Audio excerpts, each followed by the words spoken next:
আসসালামু আলাইকুম। সংবাদে আপনাদের সবাইকে স্বাগত জানাচ্ছি। আমি ফিরোজ তোহা। শুরুতেই আরবে কেবলস সংবাদ শিরোনাম। বাংলাদেশের সর্বশেষ গুরুত্বপূর্ণ আপডেট সংবাদে আপনাকে স্বাগত। শুরুতেই সংবাদ শিরোনাম, পরে বিস্তারিত। প্রথমে জানাবো, হাইকোর্টের রায়, নুসরাত হত্যা মামলায় 2 আসামির মৃত্যুদণ্ড, 4 জনের যাবজ্জীবন। ফেনীতে আলোচিত মাদ্রাসা ছাত্রী নুসরাত জাহান রাফি হত্যা মামলায় 16 আসামির মধ্যে 2 জনের মৃত্যুদণ্ডের রায় বহাল রেখেছে হাইকোর্ট। এছাড়াও 4 জনের যাবজ্জীবন এবং 10 জনকে খালাস দিয়েছে আদালত। আজ একটার দিকে বিচারপতি ভীমদেব চক্রবর্তী ও বিচারপতি এ.কে.এম. রাশেদুজ্জামান রাজার হাইকোর্ট বেঞ্চ এই রায় ঘোষণা করেছেন। মৃত্যুদণ্ডপ্রাপ্তরা হলেন সোনাগাজী ইসলামিয়া ফাজিল মাদ্রাসার অধ্যক্ষ সিরাজউদ্দৌলা এবং সাদাত হোসেন শামীম। এরপর জানাবো, মালয়েশিয়া শ্রম বাজার সিন্ডিকেটের হাতে তুলে দিয়েছে বর্তমান সরকার। অভিযোগ গোলাম পরোয়ারের। এখন থেকে নাকি 5 লক্ষ টাকা লাগতো আগে মালয়েশিয়ায় যেতে, এখন থেকে 8 থেকে 10 লক্ষ টাকা লাগবে। এদিকে রাষ্ট্রীয় প্রতিষ্ঠানকে 6 মাসে দলীয় ক্লাবে পরিণত করেছে বিএনপি, বললেন নাহিদ ইসলাম। বিএনপি ক্ষমতায় এসে গত 6 মাসে বিভিন্ন রাষ্ট্রীয় প্রতিষ্ঠানকে দলীয় ক্লাবে পরিণত করেছে বলে অভিযোগ করেছেন জাতীয় নাগরিক পার্টি এনসিপির আহ্বায়ক ও বিরোধী দলীয় চিফ হুইপ নাহিদ ইসলাম। সোমবার রাজধানীর বাংলা মোটরে দলের অস্থায়ী কেন্দ্র কার্যালয়ে বিএনপি সরকারের 180 দিনের ব্যর্থতা চিত্র তুলে ধরতে আয়োজিত সংবাদ সম্মেলনে এমন কথা বলেন। এবারে জানাবো, নবায়নযোগ্য জ্বালানি খাতে যুক্তরাষ্ট্রের সহযোগিতার আশ্বাস। বাংলাদেশের অবকাঠামো এবং নবায়নযোগ্য জ্বালানি খাতে সহযোগিতার আশ্বাস দিয়েছে বাংলাদেশে নিযুক্ত মার্কিন রাষ্ট্রদূত বেন টি কিস্টনসেন। একই সঙ্গে সব খাতে মার্কিন বিনিয়োগের সম্ভাবনা নিয়েও আলোচনা চলছে বলেও জানা গেছে। এবং সর্বশেষ জানাবো, মক্কা প্রতিরক্ষা জোটে ইরানকে যোগ দেওয়ার আহ্বান। সৌদি আরব, তুরস্ক ও পাকিস্তানের উদ্যোগে সাম্প্রতিক গঠিত নতুন নিরাপত্তা জোট মক্কা পারস্পরিক প্রতিরক্ষা চুক্তিতে যোগ দেওয়ার জন্য ইরানকে আনুষ্ঠানিকভাবে আমন্ত্রণ জানানো হয়েছে। লেবানন ভিত্তিক সংবাদ মাধ্যম আল মায়াদিনের এক প্রতিবেদনে এই তথ্য নিশ্চিত করা গেছে। চুক্তিতে বর্তমানে বিভিন্ন রাষ্ট্র ও দেশ আসলে একসঙ্গে যুক্ত রয়েছে। বিশেষ করে মুসলিম রাষ্ট্রগুলো তারা একসঙ্গে যুক্ত রয়েছে। এর মধ্যে রয়েছে তুরস্ক, পাকিস্তান, সৌদি আরব, কাতার, কুয়েত, বাহরাইন, বাংলাদেশ, আরব আমিরাত সহ আরও বিশ্বের প্রায় 19টি মুসলিম দেশ। পাশাপাশি তারা সেখানে এখন থেকে ইরানকে যোগ দেওয়ার জন্য আহ্বান জানিয়েছে। ইরান যদি মক্কা প্রতিরক্ষা চুক্তিতে যোগ দেয়, তাহলে এই চুক্তির মাধ্যমে নতুন করে দখলদার ইসরায়েলিদের বিরুদ্ধে এক ব্যাপক কার্যক্রম আসলে শুরু হয়ে যাবে। অবস্থা চলতে থাকলে নতুন করে সবকিছু একদম ধ্বংসস্তূপে পরিণত করা যাবে দখলদারদের। দখলদারেরা আর কখনোই মাথা তুলে দাঁড়াতে পারবে না বলে সেই আশাবাদ ব্যক্ত করা যায়। প্রিয় দর্শক, এতক্ষণ শুনছিলেন সংবাদ শিরোনাম, এবারে বিস্তারিত।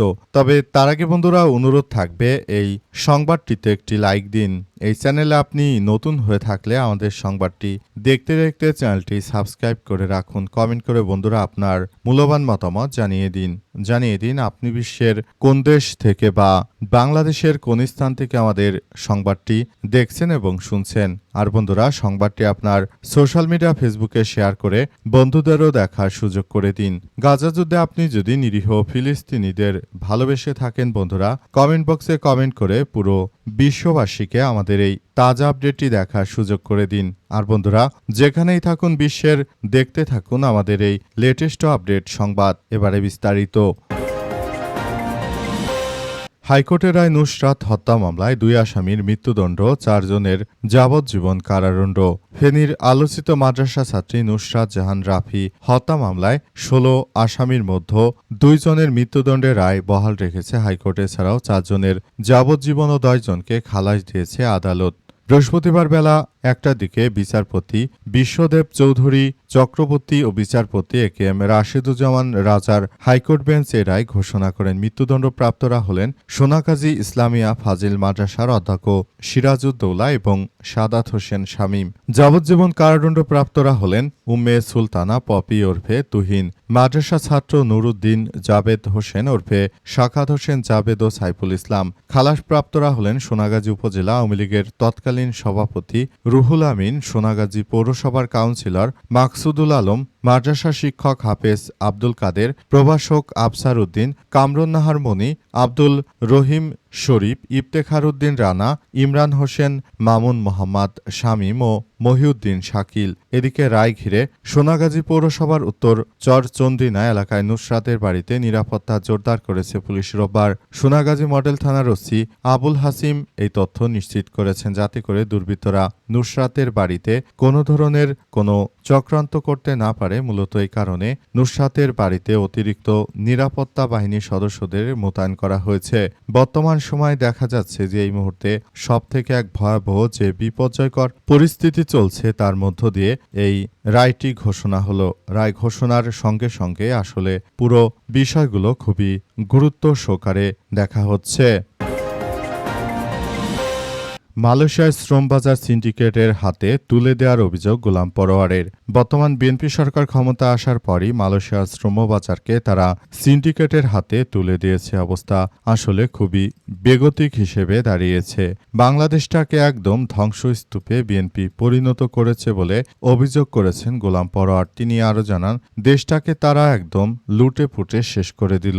এখন তারা মালয়েশিয়ার শ্রমবাজারকে যে সিন্ডিকেটের হাতে দিয়েছে, অবস্থা চলতে থাকলে আসলে সারা দেশেই এক ভয়াবহ বিপর্যয়কর পরিস্থিতির সৃষ্টি হবে। এখান থেকে আমাদেরকে বেরিয়ে আসতে হবে, তাছাড়া আর কোনো বিকল্প উপায় থাকবে না বলে জানান তিনি। মূলত তারেক রহমান মালয়েশিয়ায় গিয়ে তিনি একটি সিন্ডিকেটের সঙ্গে গোপনে তিনি নাকি বৈঠক করেছেন এখন থেকে। তাই মালয়েশিয়ায় যেতে ৫ লক্ষ টাকার পরিবর্তে এখন থেকে লাগবে হচ্ছে ৮ থেকে ১০ লক্ষ টাকা, এমন কথাই জানিয়েছেন হাসনাত আব্দুল্লাহ। তিনি তারেক রহমানের এই গোমর ফাঁস করে দিয়েছেন। মূলত তারেক রহমান ২০০১ থেকে ২০০৬ সাল পর্যন্ত যখন ক্ষমতায় ছিলেন, তখন নাকি মালয়েশিয়ায় যাওয়ার জন্য প্রতিটি ব্যক্তিদের কাছ থেকে ১ লক্ষ টাকা করে এক্সট্রা নিতেন।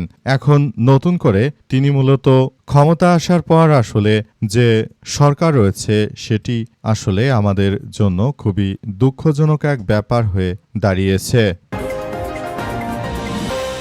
রাষ্ট্র প্রতিষ্ঠানকে ৬ মাসে দলীয় ক্লাবে পরিণত করেছে বিএনপি, বললেন নাহিদ ইসলাম। বিএনপি ক্ষমতা আসার পর থেকে বাংলাদেশের যত সেক্টর ছিল সবকিছু দলীয়করণ করে ফেলেছে। মাত্র ৬ মাসের ব্যবধানে তারা বাংলাদেশে একটি ত্রাসের রাজত্ব শুরু করেছে।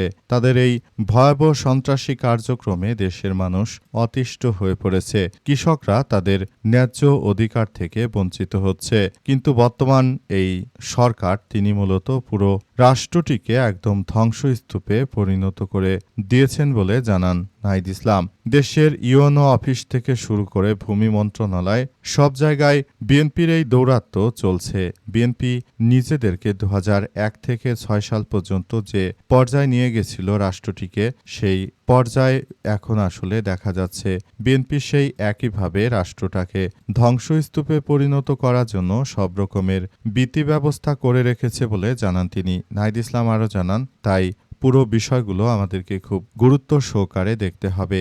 বিএনপির এই ধরনের সন্ত্রাসী কার্যক্রম আমরা পুরো বাংলাদেশে আর হতে দিতে পারি না বলে জানান তিনি। তাই তো খুব দ্রুত বড় ধরনের যে কোনো আন্দোলন কর্মসূচি আবারও শুরু হতে পারে, এমন বিষয়ে কথাবার্তা ব্যক্ত করেছেন নাহিদ ইসলাম। তিনি মূলত বাংলাদেশে এখন আর যে ধরনের সন্ত্রাসী কার্যক্রম হচ্ছে সেগুলো যাতে আর না হতে পারে, সেজন্য সবাইকে নিয়ে এক বড় ধরনের আন্দোলন সংগ্রাম গড়ে তোলার মধ্য দিয়ে সবকিছু করতে চাচ্ছেন। নবায়নযোগ্য জ্বালানি খাতে যুক্তরাষ্ট্রের সহযোগিতার আশ্বাস। বাংলাদেশের অবকাঠামো এবং নবায়নযোগ্য জ্বালানি খাতে সহযোগিতার আশ্বাস দিয়েছে বাংলাদেশে নিযুক্ত মার্কিন রাষ্ট্রদূত ব্রেন কিস্টনসেন। একই সঙ্গে এসব খাতে মার্কিন বিনিয়োগের সম্ভাবনা নিয়েও আলোচনা করা হয়েছে। আর সচিবালয়ে নবনিযুক্ত স্থানীয় সরকার, পল্লী উন্নয়ন ও সমবায় মন্ত্রী ডক্টর আব্দুল মঈন খানের সঙ্গে সাক্ষাৎ করেন মার্কিন রাষ্ট্রদূত। এ সময় তিনি এই সহযোগিতার আশ্বাস দেন বলে জানিয়েছেন স্থানীয় সরকার, পল্লী উন্নয়ন ও সমবায় প্রতিমন্ত্রী মীর শাহে আলম। সাক্ষাৎ শেষে প্রতিমন্ত্রী বলেন যে সৌজন্য সাক্ষাতে বাংলাদেশের অবকাঠামোগত উন্নয়ন ও বিভিন্ন খাতে মার্কিন বিনিয়োগের সম্ভাবনা নিয়ে বিস্তারিত আলোচনা হয়েছে। মীর শাহ আলম জানান যে বাংলাদেশ সরকারের পক্ষ থেকে কয়েকটি নির্দিষ্ট খাতে পাবলিক প্রাইভেট পার্টনারশিপ বা পিপিপি মডেলে বিনিয়োগের বিষয়টি আমরা খুব গুরুত্ব সহকারে কার্যক্রম চালাচ্ছি বলে জানান তিনি। এ অবস্থা চলতে থাকলে পুরো বাংলাদেশটা আবার একটি ভালো অবস্থানে যেতে পারবে এমন বিষয় আসলে সামনে এসেছে। যারা এই ধরনের কার্যক্রমের কথা বলেছে এবং যে ধরনের কার্যক্রম আসলে শুরু হয়েছে দেশজুড়ে সেখান থেকে আসলে বেরিয়ে আসতে হবে। তাছাড়া বাংলাদেশ এই মুহূর্তে যেভাবে জ্বালানির তীব্র সংকটে পড়েছে, আসলে বিষয়টি খুবই সেনসিটিভ এবং গুরুত্বপূর্ণ। সবকিছু দেখার কথা আসলে বলা হচ্ছে বলে এমন কথা উল্লেখ করা হয়েছে।